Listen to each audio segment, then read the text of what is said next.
right, so we got some great news coming out of Colombia, which just held their final round of their presidential elections, in which the leftist former guerrilla candidate Gustavo Petro successfully defeated the Hitler-loving right-wing reactionary businessman Rodolfo Hernandez. So here from Common Dreams, Jake Johnson, we got a breakdown. He says, incredible news, global applause as leftist Gustavo Petro wins Colombian presidency. And the byline here is Brazilian president frontrunner Luiz Inácio Lula da Silva said Petro's victory strengthens democracy and progressive forces in Latin America.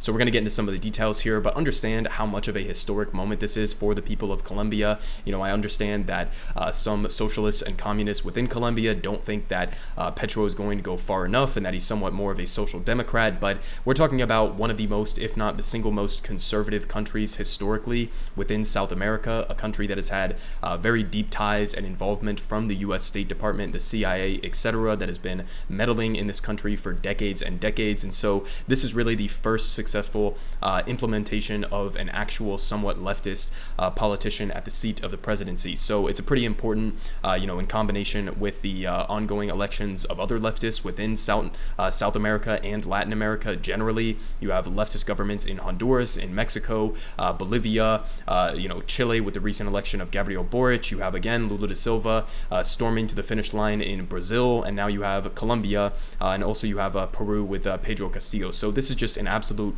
wave that we have been seeing in Latin America recently for leftist candidates. But here's some of the details from Jake Johnson. He says, a former guerrilla fighter and longtime lawmaker Gustavo Petro defeated a millionaire businessman viewed as Colombia's Donald Trump on Sunday to become the South American nation's first leftist president-elect, riding a wave of mass anger over inequality, poverty, and the corruption of the right-wing political establishment.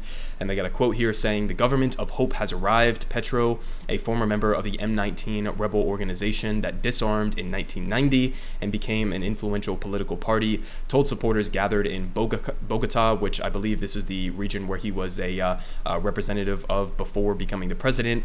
And he said, this story that we are writing today is a new story for Colombia, for Latin America, for the world. We are not going to betray this electorate. And they continue saying Petro's running mate, environmental activist Francia Marquez, will become the first black woman to serve as Colombia's vice president, spurring expectations that the new government will move to tackle surging deforestation in the Colombian Amazon and curb the nation's reliance on planet-warming fossil fuels. And Petro, who will take office in August, campaigned on banning all new oil projects, absolutely based and correct.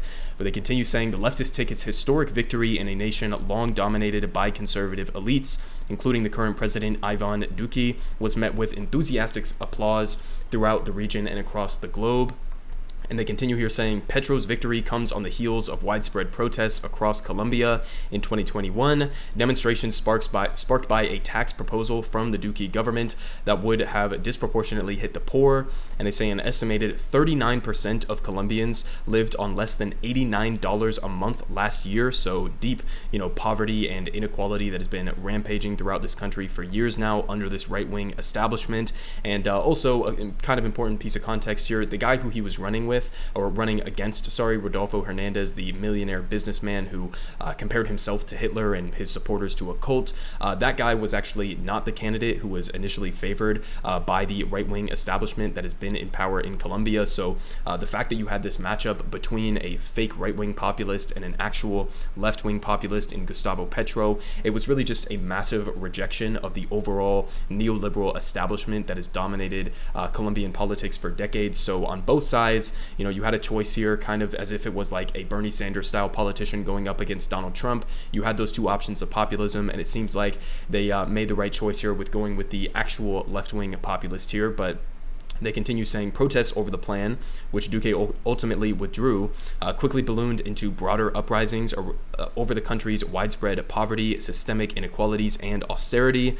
And the Colombian police, often armed with U.S.-made weaponry, responded viciously to the demonstrations, and activists were arrested en masse. And he came out and saying that he asked the Attorney General to release our young people, Petro said during his victory speech on Sunday. And finally, they finished off here saying, in addition to vowing to democratize land ownership and combat poverty that has plagued Colombia for decades. The president-elect has pledged to end the nation's war on drugs, which it has waged alongside the U.S. for years to a disastrous effect.